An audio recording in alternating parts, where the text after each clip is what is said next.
All right, so I've got my brand new motherboard here, and I want to go ahead and install it into this case of mine. Now, I've taken some time. I went ahead and I've actually installed the power supply already. I verified that this is a good power supply to work with my motherboard. And I've got my case pretty much ready to go. So what I want to do first here is let's do a quick tour of a typical motherboard so that we can appreciate some of the things we can run into. So first of all, here's my big I/O area. And I have an I/O faceplate for them. It came with the motherboard, so that's good. And we just come looking around. Now, I could pull out a motherboard book, but I've been looking at these for so many years, I can usually figure out most everything. So as we come along here, these are audio connectors. I can get my sound from speakers here, but this will allow me, like if I have front panel connections for a microphone or headphone, I can plug in here.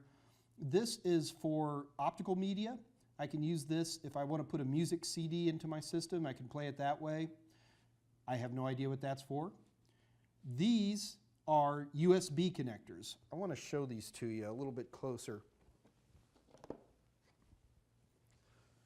What I have right here is a USB, we call these dongles, just generic terms for something that fits in the back that you connect your motherboard into.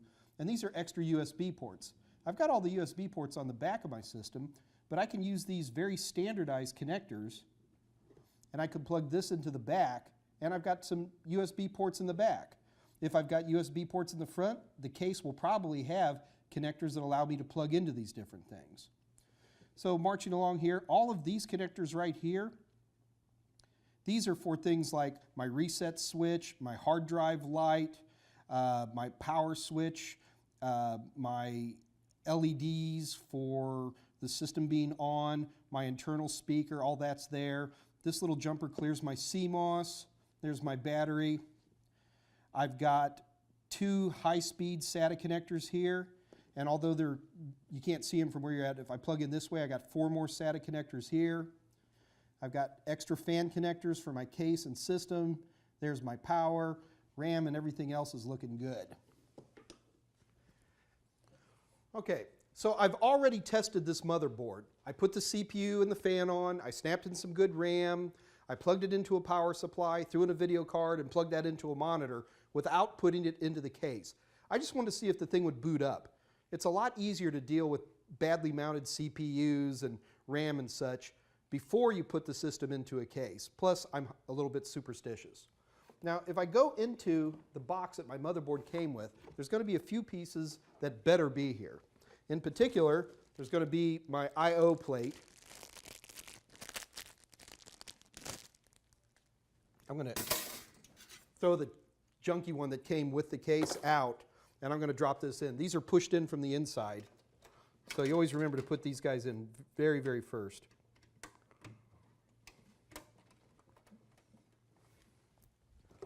So I've got that in. The other big one is your motherboard book.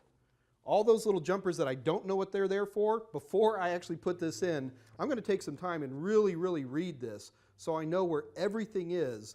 I don't want to mess with any of this in the future, or especially when everything's all screwed down. So I'm going to take some time. You know, for me, this is fun reading, so I'll read the motherboard book cover to cover.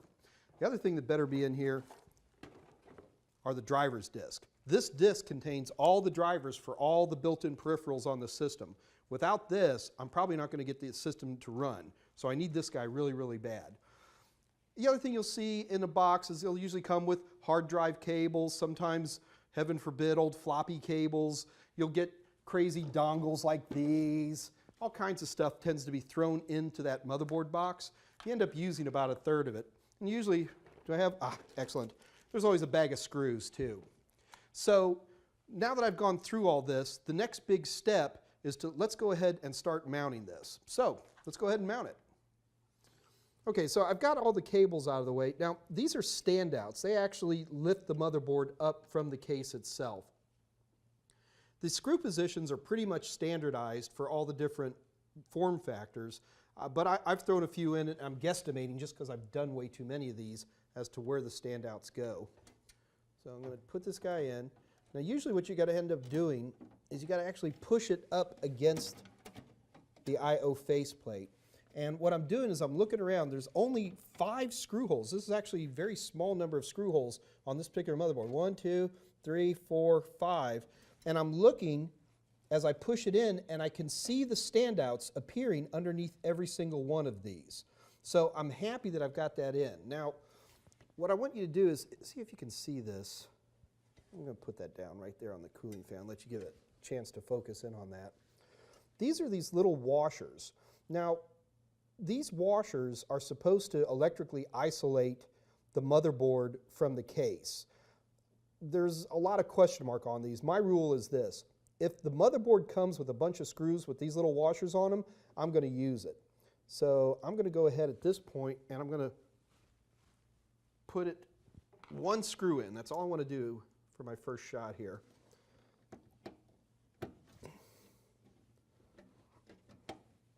There we go. Now everything's in nice and snug. I'm happy. Okay, the first thing we need to install are all of our front panel switches.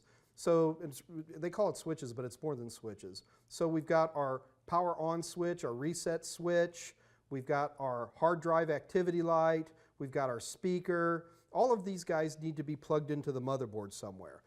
It's not always instantly obvious where they go, so I actually had to look it up in the motherboard book, and I found exactly where I need to plug all this stuff in. So I know where to plug it in now, and I'm going to have to go in and start doing some plugging. These are a real pain, just for the record. What you're starting to see on a lot of motherboards now is you get this little device, and the idea is you plug all of your devices into this guy, and then he just drops right into the motherboard. Yeah, well, unfortunately, this is not for this motherboard, so I have to go in and do it the hard way. The other thing we have to deal with are things up in the front. I've got USB, FireWire, and I've got a microphone and a headphone jack. And that's what all of these cables are for. This guy right here is the audio for the front, the speakers and the microphone. This one's pretty easy. There's a plug-in, and it looks very similar to the USB. He has a particular spot he plugs in.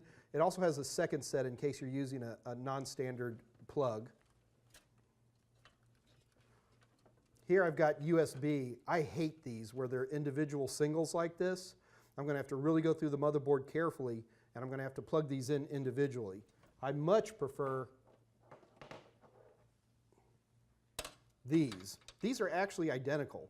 Keep in mind that this one jack supports 2 physical ports. This is just for one port here.